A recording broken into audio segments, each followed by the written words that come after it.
Kā jau varbūt ir zināms, latvieši ir diezgan dziedoša tauta.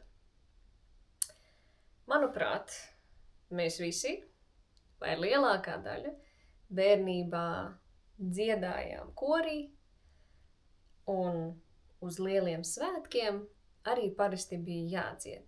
Latvijā notiek lieli dziesmu un deju svētki, kas notiek reizi 5 gados, un, manuprāt, tas jau parāda to, cik ļoti mums patīk dziedāt un arī dejot.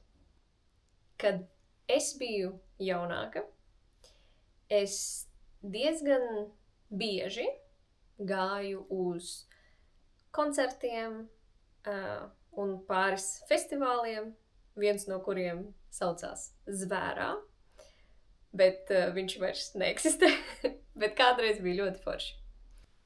Es klausījos dažādu mūziku, bet no latviešu izpildītājiem man kādreiz patika, un vēl joprojām patīk Detlefs, Double Face Steels, Astronaut, vienā brīdī PND, Kentijs Mārpls, bet un, protams, Prāta vētra.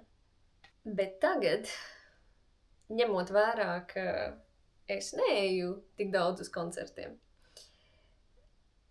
es izvēlos dziedāt mašīnā.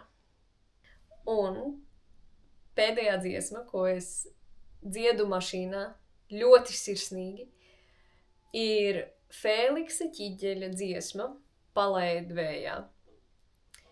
Un mēs apskatīsim piedziedājuma vārdus. Ne jau tev mani sildīt, ne jau tev mani mierināt. Es saku, palaid vējā, palaid mani prom. Tā kā, ja vēlies foršu dziesmu, kurai var padziedāt līdzi, šī ir mana favorīta dziesma pēdējā laikā. Atā!